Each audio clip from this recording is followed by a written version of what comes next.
Selamat datang di lanjutan perjalanan Sang Zeus bab 32. Sebelumnya di bab 31, Budi akhirnya tertangkap dan dibawa ke kabupaten. Bab 32, raut wajah Jamadi berubah drastis. Di kabupaten ada 3 keluarga kaya yang terkenal, yaitu Suteja, Silali, dan Wibowo. Ketiga keluarga ini menguasai industri yang paling menguntungkan, yaitu kain, garam, dan beras. Keluarga Silali adalah pedagang garam terbesar di kabupaten tersebut. Sebelumnya, Budi mengklaim memiliki hubungan dengan keluarga Silali di kabupaten. Itu adalah alasan kenapa dia sempat tersenyum ketika melihat lang nama Silali. Saat itu semua orang menganggap omongannya itu hanyalah bualan belaka. Sekarang tampaknya omongannya memang benar. Ketika tirai kereta dibuka, terlihat seorang pemuda yang mengenakan kain penutup kepala dan jubah brokat turun dari kereta tersebut. Dia memberikan salam kepada Wira dari kejauhan dengan hormat. Saudara Wahud, ya, selamat datang, Saudara Wahyudi. Lama tidak bertemu. Wahyudi adalah nama Wira sebelumnya.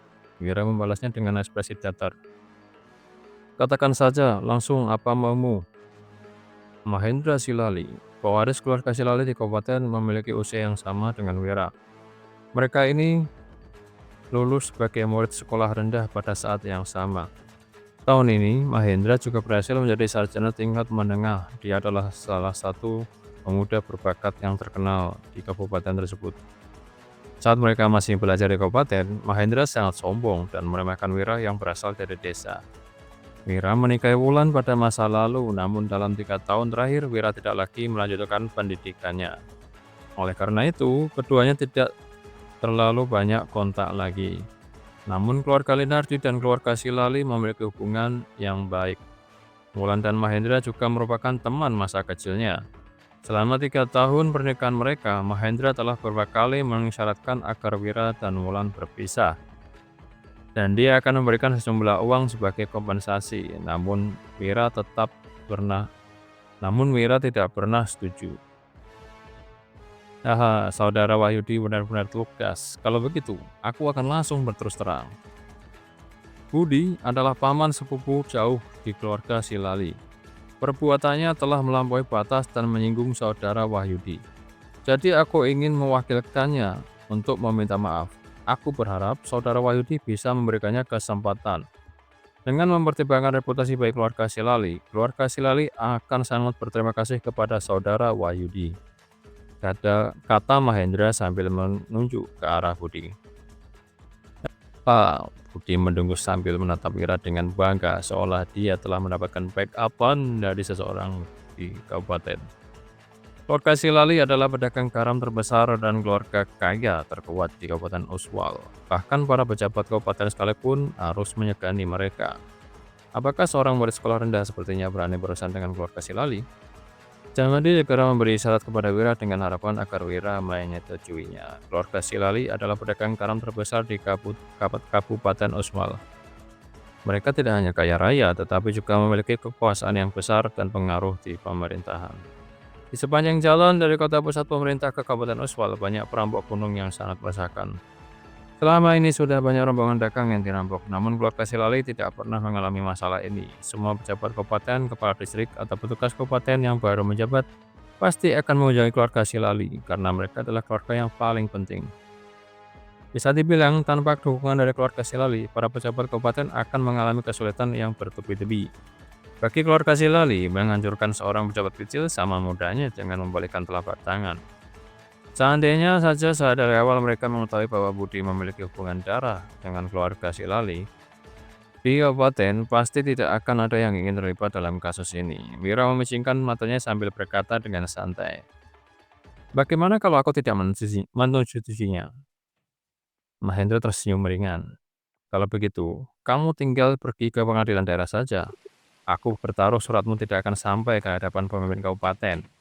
Tentu saja, kau bisa nabung gendang di depan pengadilan, tetapi aku tidak yakin apakah Saudara Wahyudi sanggup menahan 40 kali pukulan itu, sesuai dengan aturan.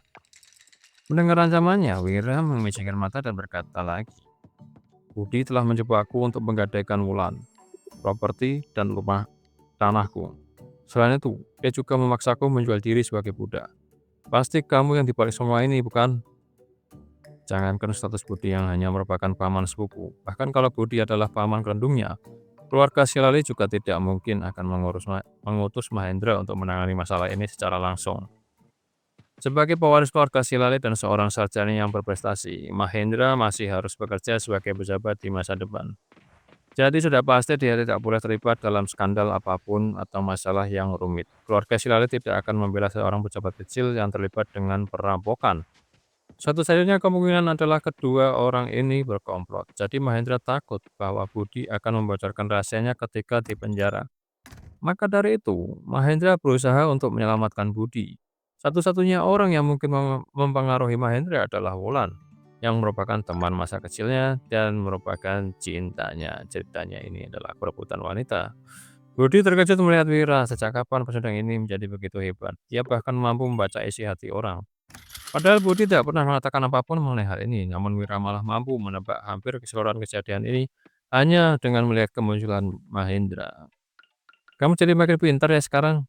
Mahendra juga terkejut mendengar penuturan Wira, sontak wajahnya pun menjadi murung. Petani kampungan sepertimu tidak pantas bersanding dengan Wulan. Kalau bukan karena peristiwa keluarga Silali di masa lalu, kamu bahkan tidak akan punya kesempatan untuk mendekatinya. Aku dan Wulan adalah teman masa kecil.